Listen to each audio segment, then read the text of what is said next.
Maligayang pagbabalik mga kasolid, Terence Bud Crawford kontra Israel Madrimov. Knockoutan na 10 million US dollar. Easy money, si Manny Pacquiao. Pero aminadong sumakit ang batok pagkatapos ng bakbakan na Cuadro Alas General Casimiro latest update.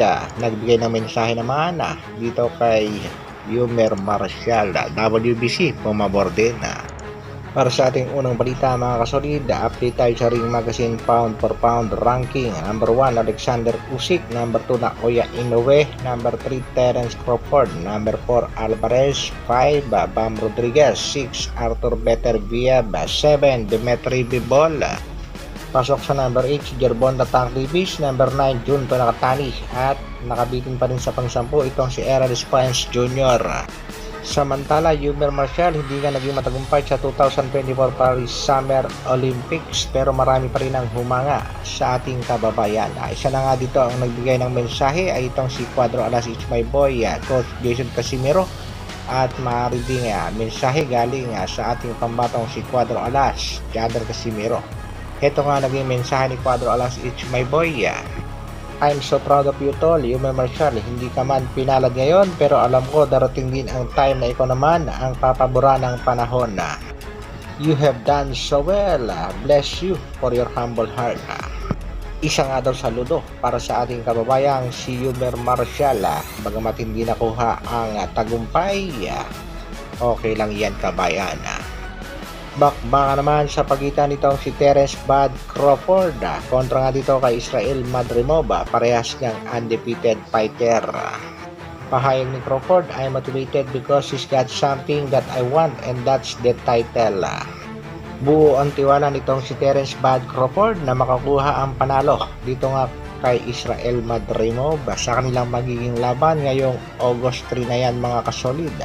Si Madrimov ay may katadang 10 wins, 7 knockouts, undefeated at siya ang kasalukuyang WBA World Super Welterweight Champion. Huling laban kontra undefeated na si Kurtamov.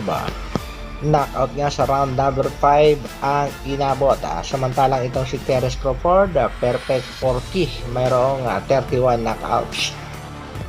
Naniniwala naman itong si Mr. Eddie Hearn na knockout ang aabutin nitong si Crawford kontra dito kay Madrimov. Kayo mga kasolid, sino sa palagay nyo ang yamato sa bakbakan na Crawford or Madrimov? Isang komento naman dyan. Sa kabilang balita naman mga kasolid, easy money na naman ang ating pangbatong si pambansang kamao Manny Pacquiao sa kanyang huling laban kontra nga dito sa Japanese MMA fighter na si Rukia Anpo. Tumataginting na 10 million US dollar o mahigit 500 milyong piso ang kinita ng ating pambansang kamao.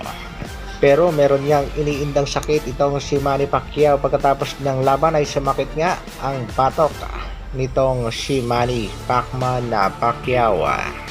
At ang latest plano nga ng Team Pacquiao ay tuloy ang laban dito kay Mario Barrios, ang welterweight champion. Hindi naman sang-ayon dyan ang ilang mga boxing analyst at commentator tulad nga nitong si Timothy Bradley. Maaari nga daw ma-knockout itong si Manny Pacquiao pag sinamaan ng solido ni Barrios.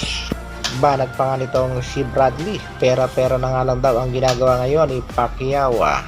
Para naman sa ating huling balita mga kasolid, WBC pumabor pa rin sa ating pambatong si Angas ng Pinas, Jader Casimiro, kahit matagal-tagal nang walang laban at hindi nakakakuha ng mga title fight ay umangat sa ranking ang Angas ng Pinas, dating rank number 10, ngayon rank number 9 na ang ating pambato. Samantala, ang napapabalitang mga kalaban ng Angas ng Pinas ay nasa rank number 14 ng WBC. Sa kasalukuyan ay tuloy-tuloy pa rin ang pagpapakondisyon at training ng nag-iisang Angas ng Pinas, Cuadro Alas General Casimiro, at sinisiguradong tuloy ang laban. Hinihintay na nga lamang ang anunsyo ng Treasure Boxing promotion. Kaya mga kasolid, manakatiling nakaantabay at manatiling mag-abang-abang lang. Hanggang dito na lang muna mga kasolid. Maraming salamat sa patuloy na pagsuporta at panonood. Isang like naman dyan. Mabuhay, Dr. Alvin Vlogs.